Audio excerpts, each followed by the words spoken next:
Yeah, life. Thank you, Sunilji. Very cool welcome to everybody in the month of July for our MOS case presentation webinar. And we have two wonderful cases being presented today. The first presenter is going to be Dr. Mayuresh Dongre, who's a junior resident in GMC Jargaon and ably mentored by Professor Shubha Zawar.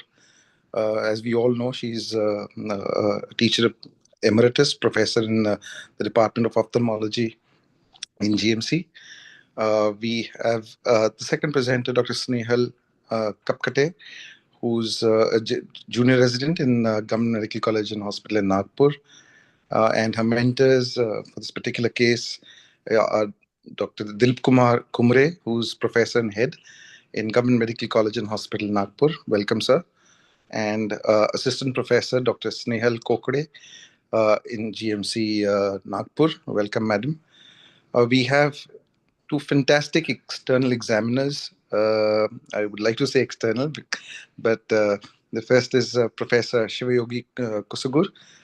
He's professor in Subaya Institute of Medical Sciences in Shivamogga in Karnataka. Dr. Shivayogi is also an accomplished private practitioner in the branch of oculoplasty. He's got many laurels to his credit, and he's also, of course, the chairman of the scientific committee of Karnataka Ophthalmological Society, a huge responsibility as well. And we have my dear friend, who's head of the Orbit Oculoplasty and Ocular Prosthetic Services in Sri Ganpati Nethralaya in Jalna. A fantastic oculoplasty surgeon and a smiling gentleman, Dr. Mangesh Dobekar. And of course, like all our previous sessions, the entire session will be stitched together and planned and coordinated by a member of the scientific committee, Professor Archana Vare, who's the head of department at GMC Aurangabad. So with this, I hand it over to Professor Vare to explain how the sessions are going to go ahead to our examiners and then move on to the cases. Welcome, everybody. Yeah. So good evening, everyone. So we have two cases today. The first case will be presented by Dr. Mayuresh and the second case will be presented by Dr. Snehal. We have 30 minutes for each presentation. For first 10 minutes for case presentation and rest 20 minutes are for question answer session by the respected examiners. So I request Dr. Mayuresh to start sharing his screen and start presenting.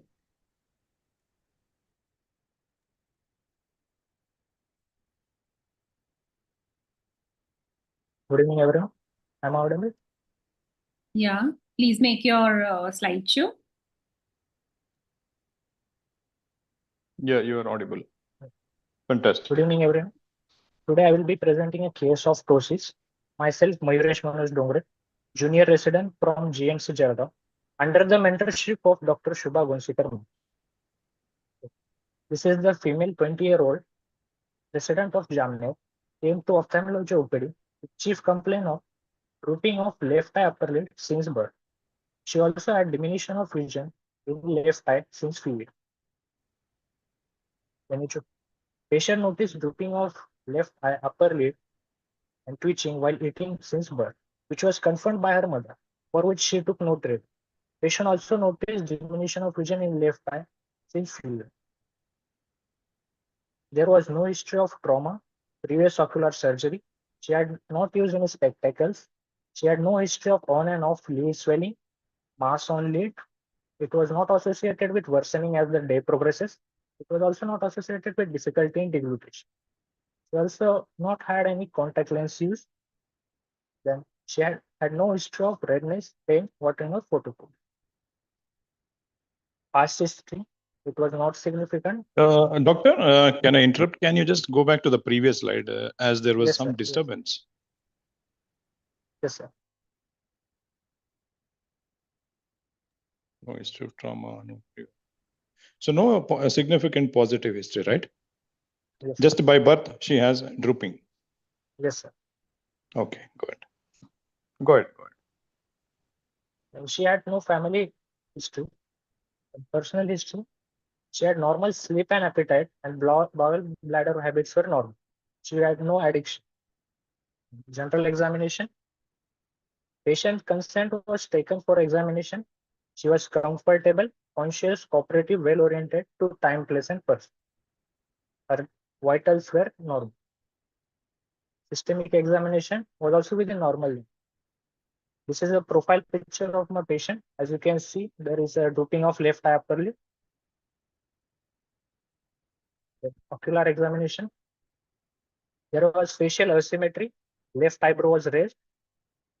I would like to explain the left eye first, as the right eye anterior segment was within normal limit as well. Left eye. She had the best corrected visual acuity of 6/60. The eyelid had drooping of upper eyelid with lid crease was present, winking on jaw movement. I would like to explain the ptosis workup later on. When conjunctiva was normal, cornea had clear, sensation in all quadrants were intact. Anterior chamber had normal depth with normal content. Iris color pattern was normal. Pupil shape was normal, and direct and indirect reflex were present. And lens was clear.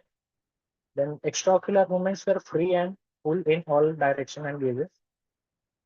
As we can see in this 9-gaze photo, the extraocular movements, she had 15-degree exotropy. And fundus examination was done with distant direct ophthalmoscope and indirect ophthalmoscope with 20D lens, and both the eye were normal. Then ptosis work. I would like to explain the left eye. The palpebral fissure height was 4 mm. Palpebral fissure width was 30 mm. Palpebral fissure height on down gaze was 2 mm. Then margin reflex distance 1, which is the MRD 1, was minus 1 mm. The margin reflex distance 2 was 5 mm. Then margin crease distance was 10 mm. Then LPS function, which is levator palpebral superior function, was 4 mm. Lead light was present. Lag of thalamus was absent. And the Bell's phenomena was good. There was Marcus jaw winking present. Frontalis overaction was present. Doctor, you In this said video- Bell's phenomena is poor, but you have written good. Sorry, sir. Bell's phenomena is good actually. Good, right? Yes, sir. Okay. In this video, you can see the Bell's phenomena and the jaw winking as well.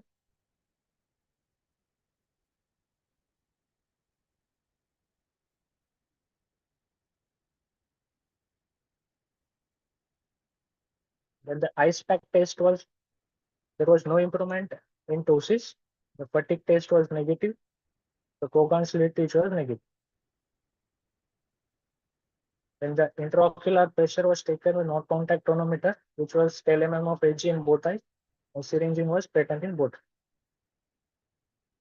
The provisional diagnosis is left eye, severe ptosis with Marcus Fenn jaw winking syndrome with 15-degree exotropia with amyloid. The surgery done was levator palpebrae superioris extirpation with silicone sling. Surgery was done. This is the post of video. As you can see, there is the frost suture applied, and on jaw movements there was no winking.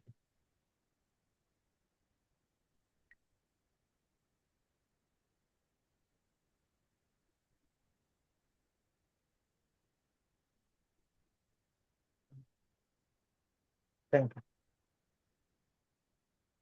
Very good presentation, Dr. Mayuresh. And I request you to stop sharing your screen, please.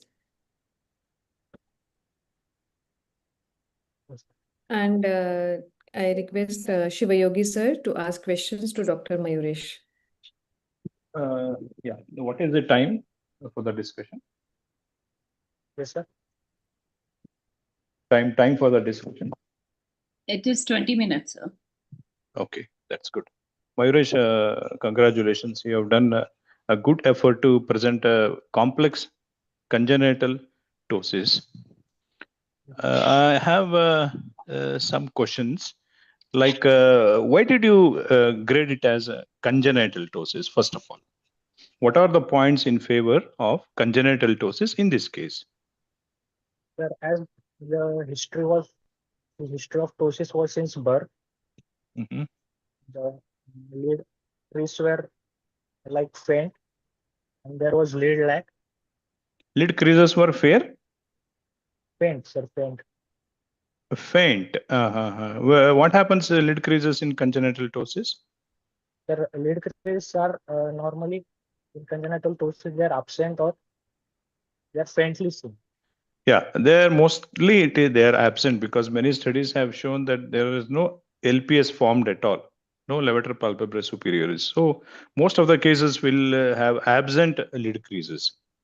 What is the importance of lid crease? Did you measure your lid crease distance in this case? Yes, sir, I have measured it. Yeah, what is margin crease distance, MCD? MCD. Sir, it is the distance between the upper eyelid on down gaze, which is No, measured. be specific. Be specific. Center of the upper eyelid Center of upper in eyelid down gaze in down gaze, and the to patient is asked to look in up gaze. And when no. the foreign crease is You're confusing. I'm asking about margin crease distance.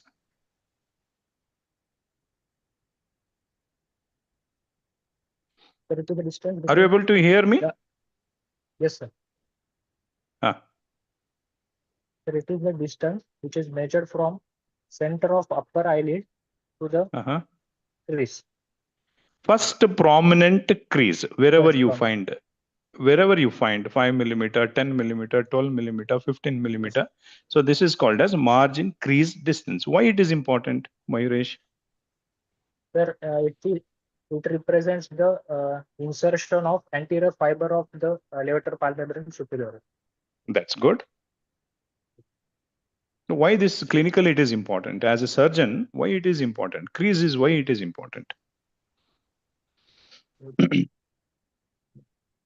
See, to know first of all whether it is a congenital or a senile ptosis, right? Yes. The other important thing is you want to have a symmetric result, right? You want to have Yes, sir. Cosmetic, a it lid is crease. better. Lid crease as of the opposite eye. If the lid crease is at the 12 millimeter in the right eye, you want to create a lid crease at 12 millimeter on the left eye also, right? Yes, sir, So that is why lid. Cosmetic. Yeah. Cosmetic also it is very, very important. Right. What are the differences between congenital and acquired ptosis? Sir, in congenital ptosis, on down gaze, there is a lead lag present, and in acquired ptosis, there is no lead lag on down gaze. While in congenital, the crease may be absent or faint, while in acquired ptosis, the crease is normally present. And the LPS function in congenital ptosis is You 4. come again. In what happens to the lid crease in senile ptosis, aponeurotic ptosis? Where it is mostly present. No, present means where? Present at a normal level, that is at a 10 millimeter, or No, it is sir, it is present at. not present more than normal level. Yeah, you should speak specifically. It is present, it is located above the normal level, like About the normal. at the level of 12 millimeters or 14 millimeters or more than that, right? Yes. So that is when we call it as a aponeurotic ptosis, because the aponeurosis is weak, right? Yes. Any other difference? The LPS function in congenital ptosis is poor. In the acquired ptosis, it is Is generally always normal. poor? Always poor? So it can be poor or fair. It can be poor or it can be moderate or fair. Yeah, it's not always less than 4 millimeter or what we call it as poor, right? Most of the times it is poor, but some cases we have seen fair LPS action also in congenital ptosis. What about LPS function in senile ptosis?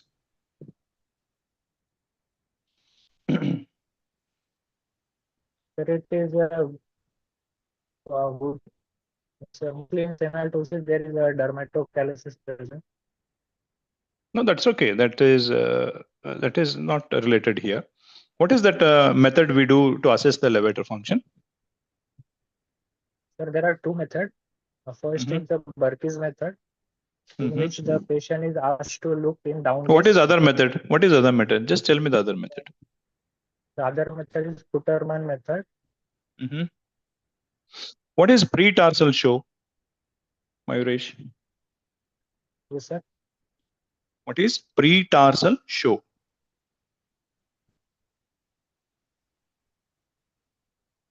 Okay.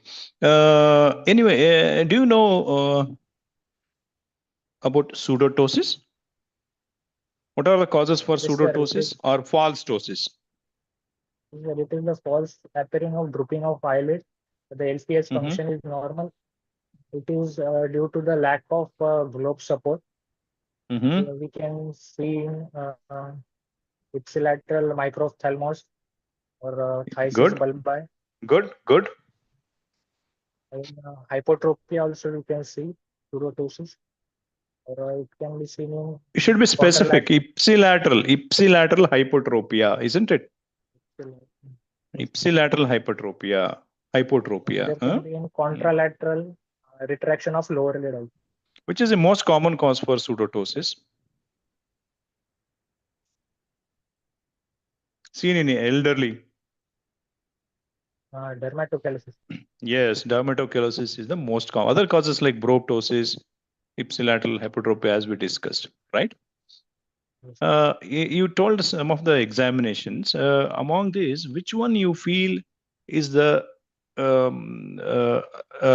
must, is an examination which should not be missed in any case of ptosis before operating? Bell's phenomenon. Exactly right. Bell's phenomena is a very, very important. Why? Sir, post-operatively there can be exposure keratopathy. No, if you miss Bell's phenomena, if there is a poor or absent Bell's phenomena, patient is going to land up in exposure keratitis and corneal blindness, isn't it? What are the different types of Bell's phenomena? You know, there are how many types of Bell's phenomena? There are 4 types of Bell's phenomena. The first is normal movement, that is upward and outward. Then there is inverse Bell's phenomena, in which there is inward and upward movement. And there is reverse Bell phenomena, in which there is downward and outward. Then there is a perverse Bell's phenomena. Correct. So remember this. Examiners are fond of asking about this. Right. So we'll come to your case. This is see, whenever you put the diagnosis, you should put it as a probable diagnosis. Because this is a complicated case. Usually only 5% of total number of cases we see this complex congenital ptosis. That is Marcus-Gunn jaw winking phenomena. So the diagnosis, what should be your diagnosis? Clinically, what will be the diagnosis? Can you tell the diagnosis in this case? It is the left eye, severe ptosis with Marcus-Gunn jaw winking syndrome with 15 degree. Is it simple or complex? Yeah. Simple or complex? It is complicated. Yeah, severe, complicated ptosis on the left side. Mostly Marcus-Gunn jaw winking phenomena, isn't it? Yes. Okay, why you say it as a Marcus-Gunn jaw winking phenomena? Because I say it as an aberrant regeneration or a hemifacial spasm, something like that. Why it is a jaw winking phenomena?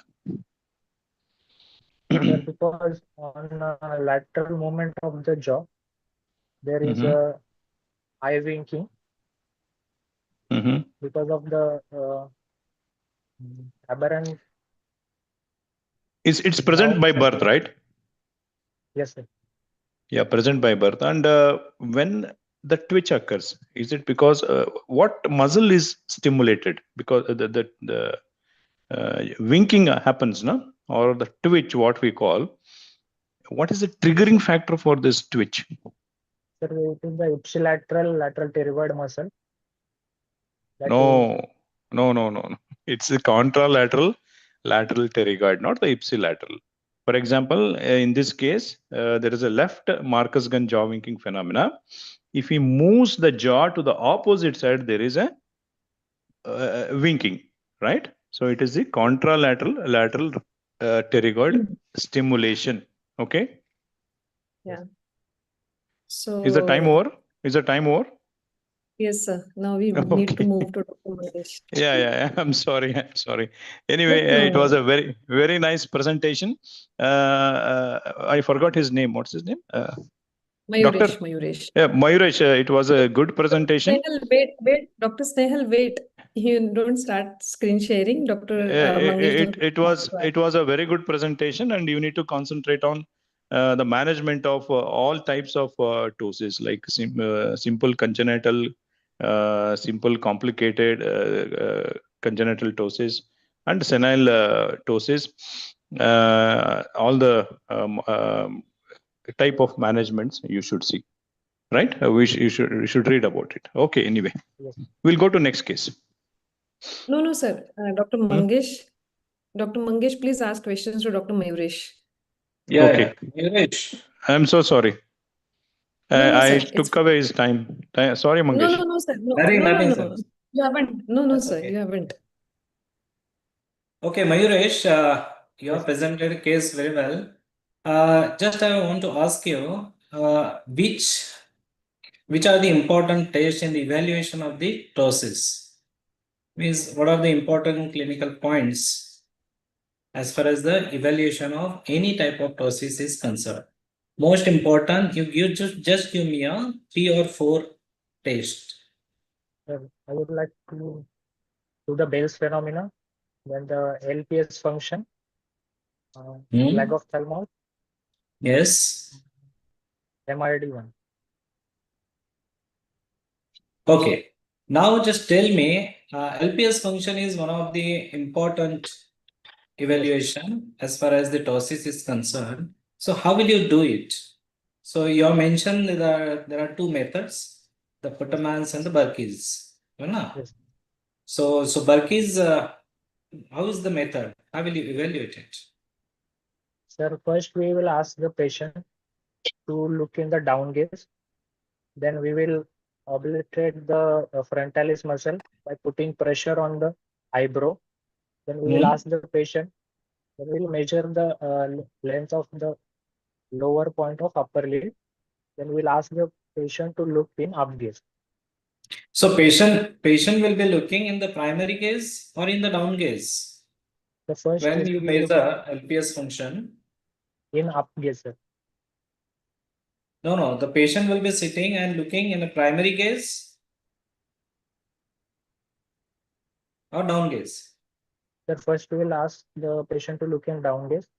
Yes. Then we will operate the frontalis function by Yes. putting the pressure on eyebrow. Then we'll ask the patient to look in up gaze. Why do you want to negate the frontalis section? Why do you want to put a thumb on your brow? Sir, because we are measuring only the LPS function, and if we do not Yes. put pressure, then the action of frontalis will get add on. Yeah, it will get added and you may get the wrong measurements. Okay. Yes. So how will you categorize? Means this LPS function is good. In this case, it's fair. Yes, sir. First, see the LPS function is 3 to 4 mm, then it is poor. Then 5 to 7 mm, it is fair. Then 8 to 12 mm, it is good. And more than 13, it is excellent. Okay. So you just said about there is one important clinical evaluation, that is a Bell's phenomenon. How will you judge it? Sir, How will you we will evaluate that the patient is having a good Bell's? Sir, we will first forcefully try to open the eye of the patient. We will ask the patient to close his eye forcefully. Then we will see the movement of the eyeball, which is normally upward and outward. And if the cornea is full not visible, then the Bell's phenomena is good. If 1/3 to 2/3 cornea is visible, then the Bell's phenomena is fair. And if more than half of cornea is visible, the Bell's phenomenon too. Okay, now you see in your case, Bell's phenomena was good, Yes, isn't it? So which are the cases you expect that Bell's phenomena might be poor? Bell's is poor. sir. Most commonly it is seen in Bell's palsy, which is the Bell's Bell's palsy? What is Bell's palsy? Bell's palsy, seventh cranial nerve palsy. Hmm. So in Bell's palsy, Bell's will be poor. Sorry, sir, lack of thalamus is present. So which are the clinical conditions in which Bell's will be poor?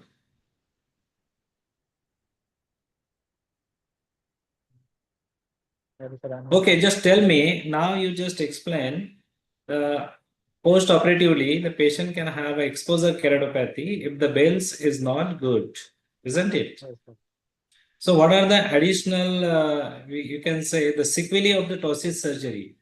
Means what additional points you would like to tell patient pre-operatively? Sir, I would like to tell the patient that Yes. to put more lubricating eye drops, Mhm. then eye taping. If there is No, like the patient will have a post-operative leg of thalmus. This is the one thing, isn't it? What are the additional things you would like to see? You would like to counsel the patients and the relatives.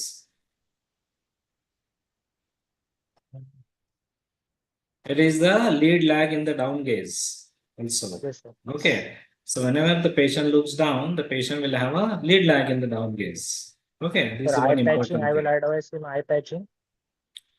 Eye patching we don't advise usually. If the Bell's is good, then we don't advise the eye patch. Okay. The Bell's, good Bell's will take care of it.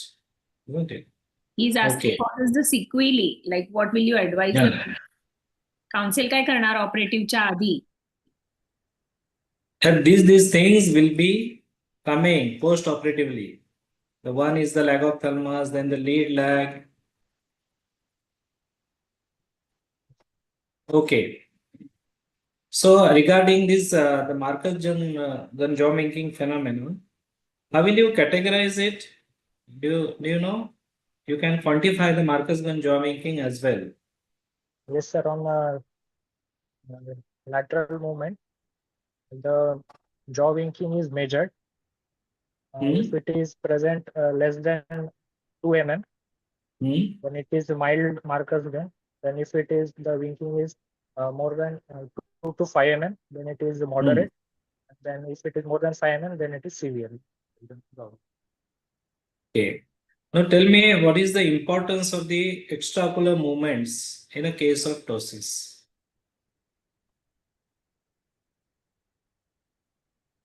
Sir, in, Do you think ocular third, movements are important? yes, sir. Hmm. Sir, in third cranial nerve palsy, the movements can be restricted and there can be ptosis as well. What else? Which are the additional conditions you can elaborate? One is the third nerve palsy. What else? In myogenic ptosis also, there is Yes. decreased ocular movement. And the neuromyogenic also. Yes, sir. Do you ever heard about the chronic progressive external ophthalmoplegia? Yes, sir. CPU. Yeah, CPEO, chronic progressive external ophthalmoplegia. What are the classical features of this clinical condition? Any idea? Sir, it is autosomal dominant disorder. Mm-hmm. It is How is the presentation? Just the basic presentation. there is a ptosis. The ocular movements are restricted. It's a gradually progressive symmetrical ptosis associated with ocular movement limitation. Isn't it? So, yeah. With this, Yeah, we yeah. will move on. Please. So Mayuresh, excellent presentation, and you answered like all the questions very nicely. So congratulations to Shubha madam. Actually, she has mentored you so well Yeah. that you could answer most of the questions. So congratulations to Mayuresh and congratulations to Shubha ma'am also. And with that, we will move on to our next case. Our next case will be presented by Dr. Snehal Kapgate, and her mentors are Dr. Kumbre sir, who is the professor and head, Department of Ophthalmology at GMC Nagpur, and Dr. Snehal Kokode, she is the oculoplasty surgeon at GMC Nagpur. So over to you, Dr. Snehal. Please start sharing your screen and start presenting your case.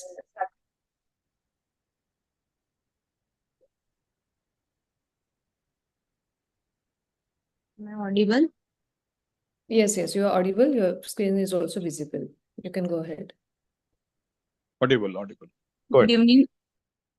Good evening to all faculty members. My name is Dr. Snehal Kapgate, second year junior resident from GMCH Nagpur. My today's case presentation on topic is proptosis, and my mentor for this are Dr. Dilip Kumar Kumre sir, professor and head of department, and Dr. Snehal Kapode ma'am. If complaints, a 22-year-old male patient student resident of Nagpur came to IOPD with chief complaints of forward protrusion of left eye since 6 months. History of presenting illness. Patient was apparently all right 6 months back when he started noticing forward protrusion of left eye, which was gradual in onset and painless in nature. There was no diurnal variation or increase or decrease in size with change in posture. There was no relieving or aggravating factor. For this complaints, patient went to private hospital 1 month back where he was advised some imaging, but due to financial issue, patient came to GMCH Nagpur with above complaints. Negative history, no history of loss of vision, diplopia, redness, pain, watering in left eye, no history of similar complaints in right eye, no history of ocular trauma or any surgery, no history of wheezing sound in head, no history of radiotherapy or chemotherapy, no history of any surgical procedure in past, no history of any hyperpigmented or hypopigmented lesion on the body, no history of weight loss, loss of appetite or fatigue, no history of any bleeding from any site or purpura. Past history. No history of thyroid eye disease, diabetes mellitus, hypertension, tuberculosis, or any other systemic illness. No history of any drug intake. No history of any previous ocular surgery. Personal history, sleep adequate, bowel and bladder habits normal, addiction. History of smoking present, 3 to 4 cigarettes per week since 3 years. No history of any alcohol intake. Family history was insignificant. General examination, patient is conscious, cooperative, and oriented to time, place, and person. With all parameters such as temperature, pulse, BP, respiratory rate are within normal limit. No evidence of pallor, cyanosis, clubbing, fit edema, icterus, or any lymphadenopathy. Systemic examination, respiratory system, cardiovascular system, central nervous system, and perabdomen are all within normal limit. Examination.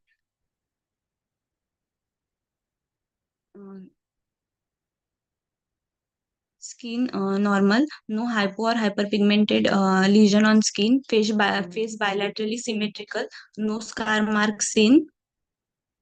On examination, right eye was within normal limit. In left eye, no in orbit, no superior sulcus fullness seen, margin intact, regular, no signs of periorbital erythema, no brood, thrill. Eyeball axial proptosis, which was 23 mm. Proptosis workup will be discussed in detail in next slide. On right eye, ocular examination was within normal limit. On left eye, visual acuity was 6/6. Color vision and near vision within normal limit. In lead, tarsal platform show 5 mm. Horizontal palpebral fissure height was 30 mm. Vertical palpebral fissure height was 13 mm.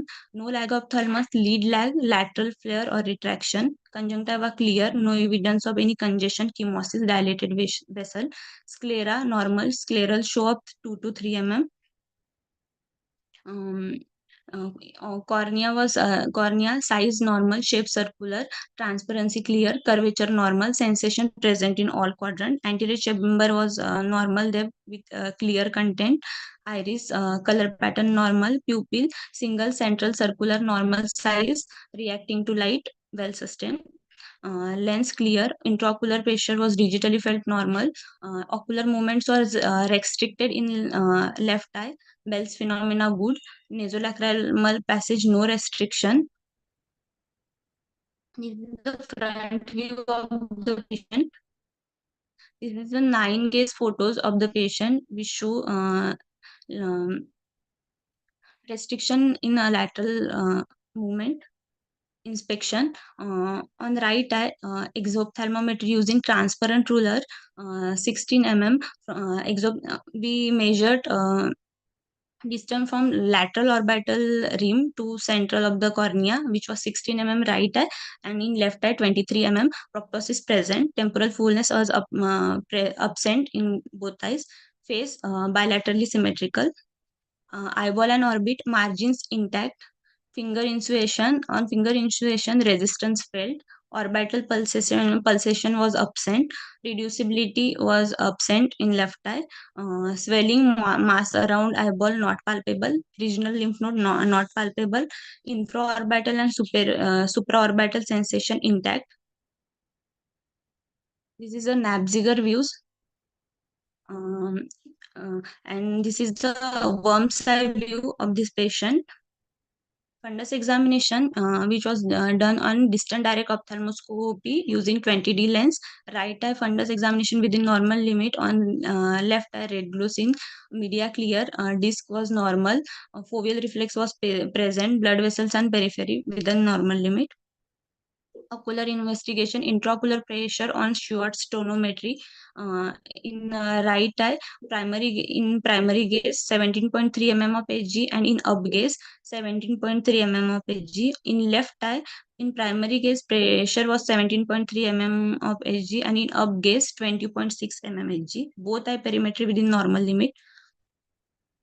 My provisional diagnosis was right eye within normal limit and left eye unilateral axial proptosis.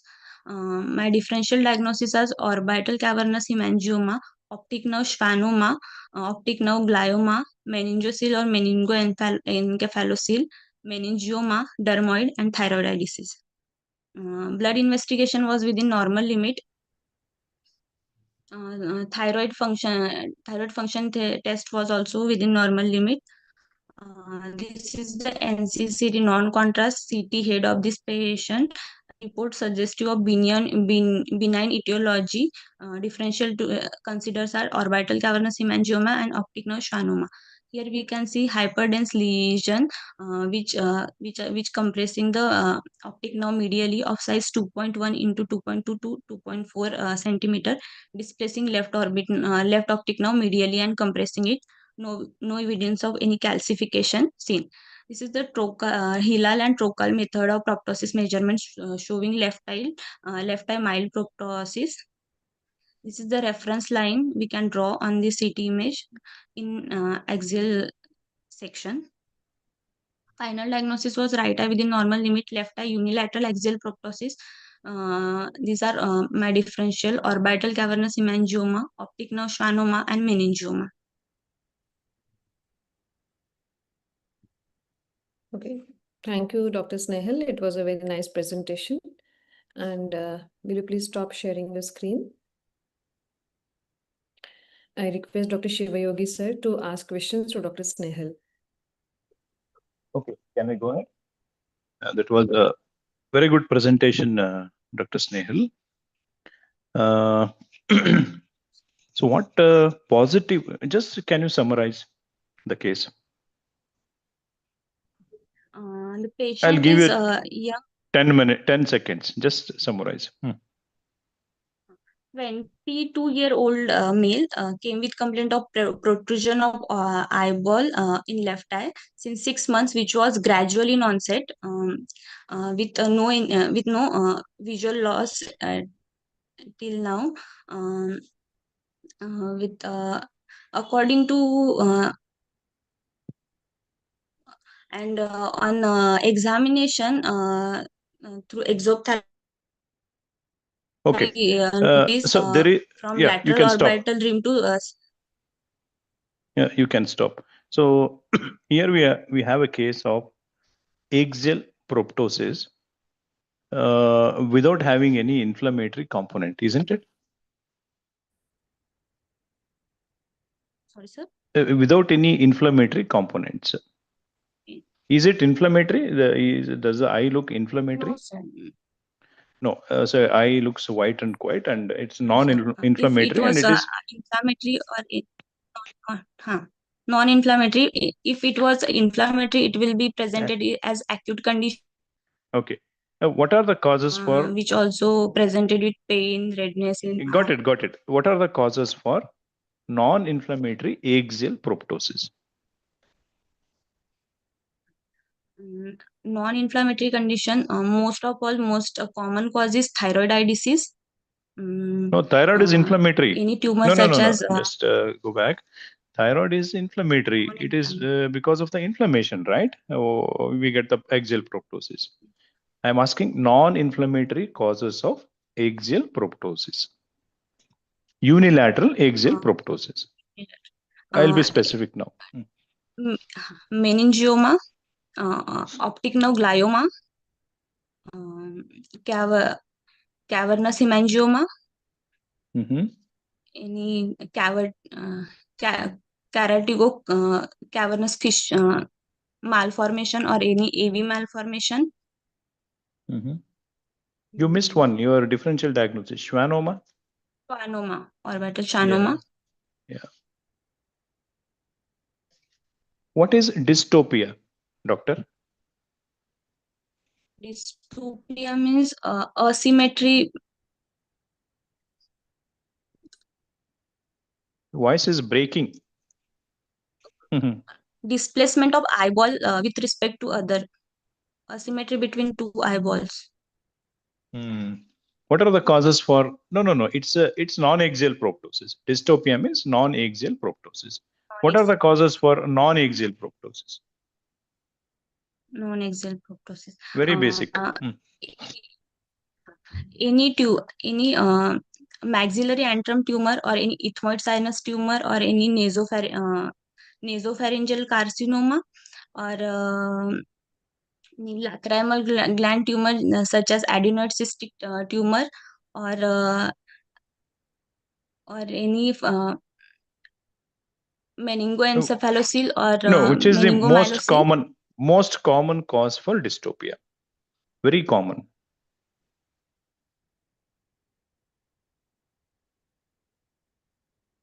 Have you come across frontoethmoidal mucosales in your 2-year course? That can be one common cause. The other cause is dacryoadenitis. Nowadays, you get a lot of virus-related dacryoadenitis. So it usually presents as initially there won't be any dystopia, but when the inflammation is severe, the gland pushes the globe to the opposite side, and there is a S-shaped ptosis. Right. Which proptosis causes ophthalmoplegia? I mean, there is extraocular motility restriction. Thyroid eye disease. In your patient, the extraocular motility was normal? Restricted laterally, sir. Laterally restricted. Okay. Can you tell me some causes for ophthalmoplegia with proptosis? Orbital apex syndrome.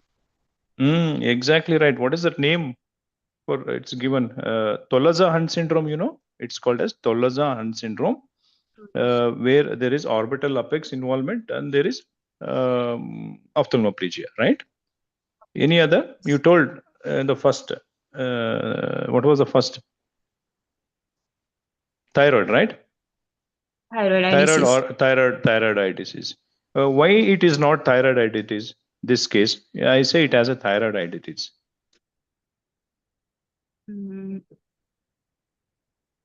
What is the most common presentation in a thyroid eye disease?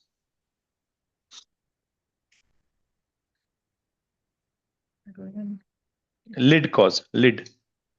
Lead retraction, sir. Low. Yeah, lid retraction and symmetric or asymmetric bilateral proptosis or exophthalmos, isn't it? Bilateral or also unilateral. It can present it as bilateral also or Yeah, unilateral. it is most common cause for unilateral as well as it Unilateral. is most common cause for bilateral. Cause for bilateral. Yeah. Have you done a force reduction test in this case, madam? Commonly called as FDT. Yes, sir. No, sir. Huh? No, sir. No, why you didn't do? Can you tell me the rationale why you didn't do this? I know you should not be doing in this case. Why you didn't do?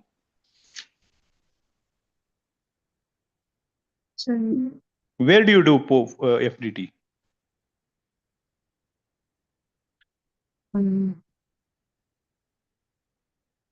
in total restriction of movement where we feel resistance to movement. No, when there is entrapment, when you feel any entrapment in the orbital bony the skull, you do this force reduction test, right? Like medial wall entrapment, floor entrapment, right? Floor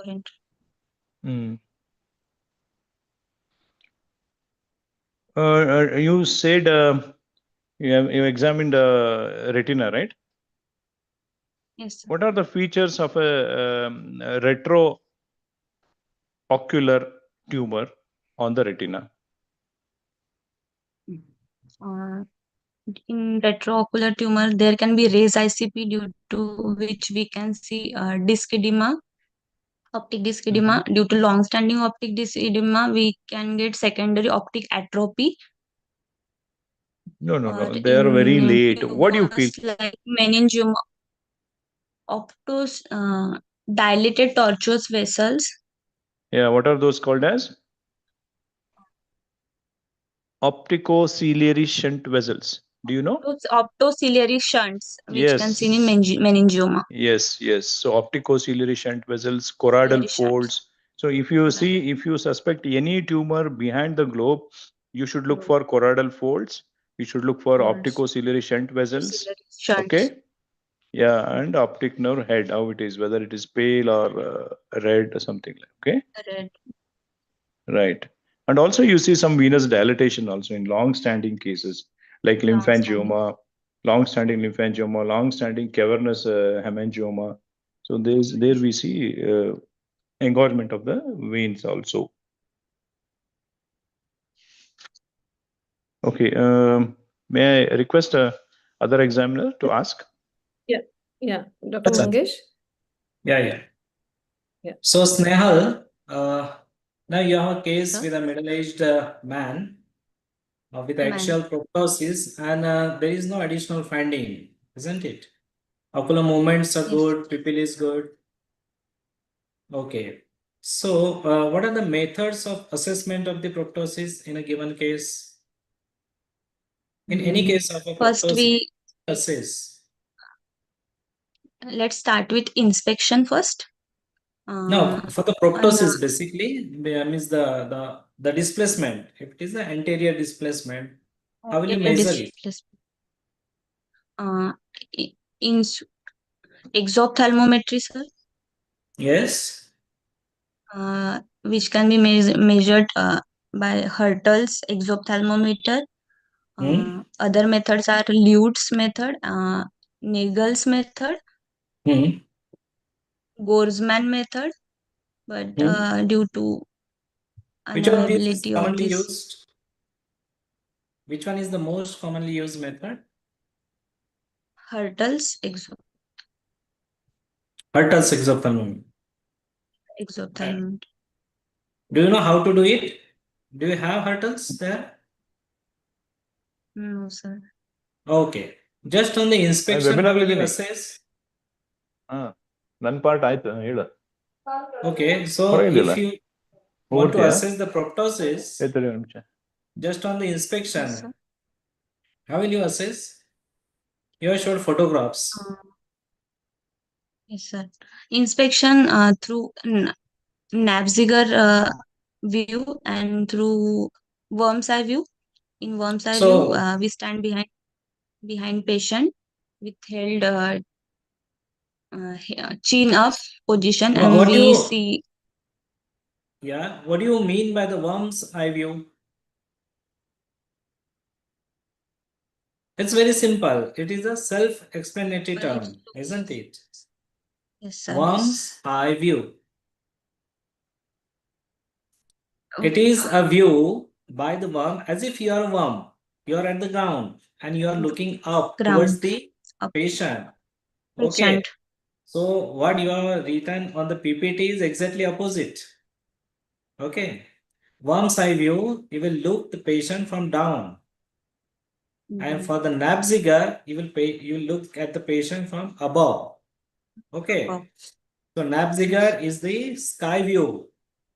Sky view And worm's eye view is the from down, isn't it? down. Yeah. So now we have discussed that there is a axial proptosis. You mentioned there are a few causes, like one of the common cause you mentioned, there is a cavernous hemangioma. Cavernous hemangioma. What is the next one you mentioned? Schwannoma. So actually you mentioned the optic nerve schwannoma. So do you think that the Schwann cells are there in the optic nerve? No, sir.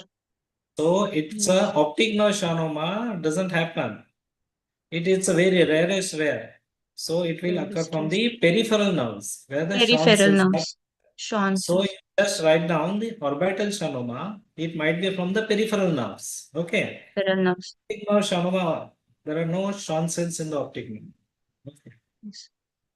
Okay. Which imaging modality would like to go ahead in any given case of the proptosis? First, to start with, sir, or the CT scan, Okay, now X-ray. if you want to, yes, if you want to order a CT orbit, how will you order? How will you order? Means what instructions would you write it down? With coronal and axial cuts. Axial, coronal, and Section. and sagittal. Sagittal view. 2 mm cuts. 2 mm cuts. 2 mm optic nerve cuts. No, optic nerve cuts nahi. It's a 2 mm cuts, entire orbit, not only optic nerve.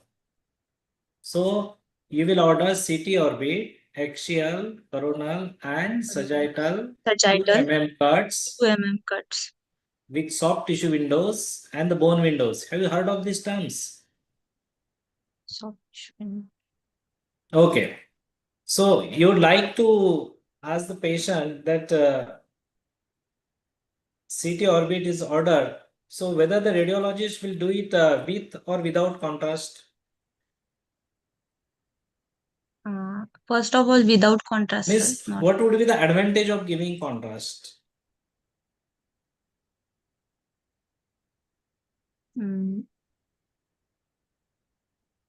Any vascular lesion, sir, which can be.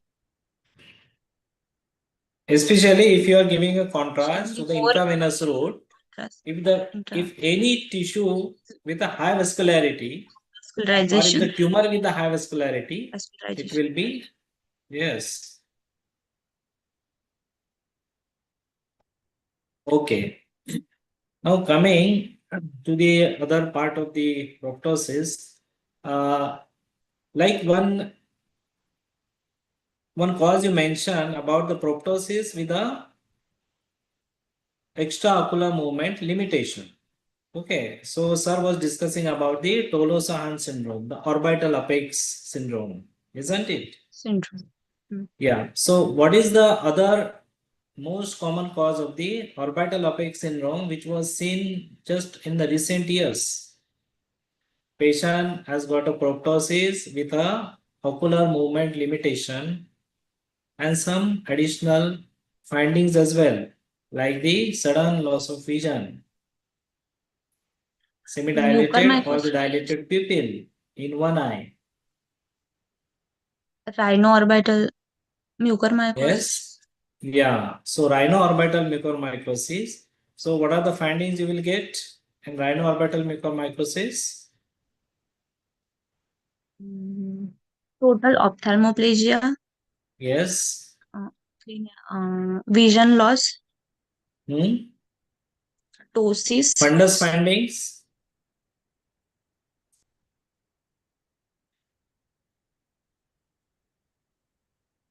Central retinal artery occlusion. This occlusion, might be pale, isn't it? optic atrophy. Yes. Yeah. And so there will be total ophthalmoplegia, isn't it? Okay. So now this is a case of a axial proptosis in a adult. What are the causes of axial proptosis in a child? In child, optic nerve glioma, Yes. orbital Good. orbital cellulitis, Yes. Orbital cellulitis. Good. dermoid, Dermoid will give a abaxial proptosis because the patient's sarcoma, optic nerve glioma is one of rhabdomyosarcoma, rhabdomyosarcoma one of the abaxial cause. proptosis because it will come from the superior orbit or the inferior orbit, isn't it? Okay, now you just told about the orbital cellulitis. Just tell me, how will you differentiate between the preseptal cellulitis and the orbital cellulitis? If a child comes to you, what are the differentiating points? Orbital cellulitis is defined as which infection posterior to orbital septum and in which ocular movements are restricted. There is pain, Yes, vision loss. yes. Vision loss will always be there. No, sir, not always. But there can be. What are the additional findings in orbital cellulitis which are absent in a preseptal cellulitis? Proptosis. Proptosis Ptosis, can be there in orbital cellulitis. correct. What else? Ocular movement limitation will be Painful eye there. movement. Ocular movement limitation. Painful eye movement. Yes. In a preseptal cellulitis, eye will be quiet, isn't it? In the orbital Quiet. cellulitis, all the signs of the inflammation can be seen. Patient can have a congestion, chemosis, ocular movement limitation, pupil might be involved. Okay.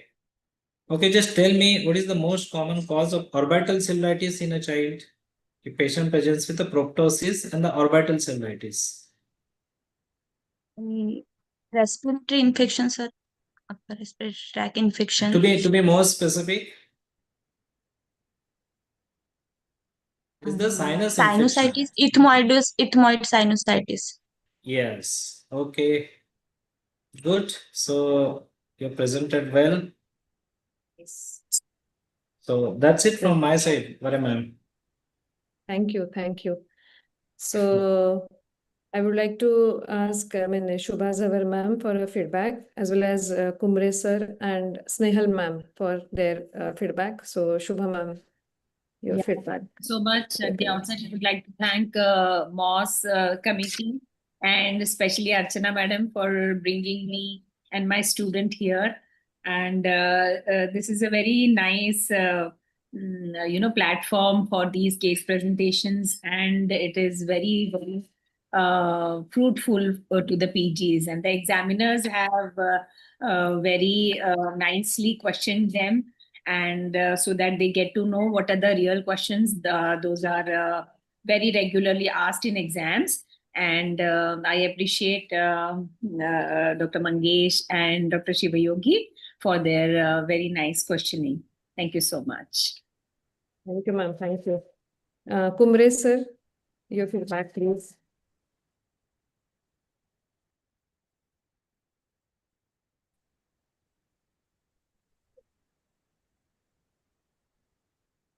You're not audible, sir.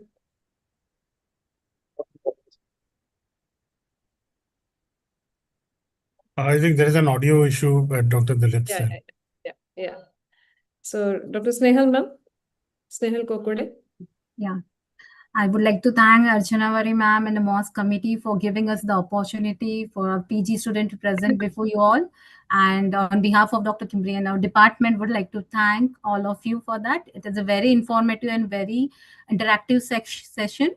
And as Shubha ma'am already said, PGs from our college had got this opportunity to know what externals or what kind of questions this PG exams would have. That was a great session for all and very informative. Thank you and very well organized. Thank you, ma'am. Shiva Yogi sir, your feedback, please.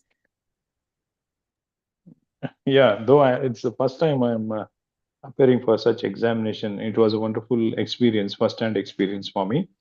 I thank your scientific committee chairman for inviting me for this. And both the PGs were they were good clinically. They have good knowledge about ophthalmology, and I wish them all the best. Thank you so much. Thank you, Dr. Mangesh. Yeah, thank you for the invitation, and it's a really good platform for all the postgraduates to present their cases, and they will become more confident in the subsequent case presentations. And special thanks to Dr. Piyush Bansal and Dr. Archana Vare for coordinating all these events, and the mentors, Dr. Kumbre sir, Dr. Kokode ma'am, and the Shubha ma'am. And Shubha ma'am, the special wishes and the special congratulations to you on managing such a case very wonderfully. And the important thing is that what I like is they have prepared very well, and the examination pattern was the way they mentioned and they presented it was in detail. So it's good. So more and more such cases, and the postgraduates will keep doing more and more. They will be becoming more and more confident in the future days. Thank you so much. Thank you. So I thank Dr. Shiva Yogi sir and Dr. Mangesh Dobekar for their time and for their expertise. I would also like to thank Dr. Shubha ma'am, Dr. Kumre sir, and Dr. Snehal ma'am for mentoring their students and for participating in this webinar. And I would like to thank Sunil ji. As usual, he is always there to support us. So thank you, Sunil ji. So with that, we will end this webinar today. So thank you everyone and good night.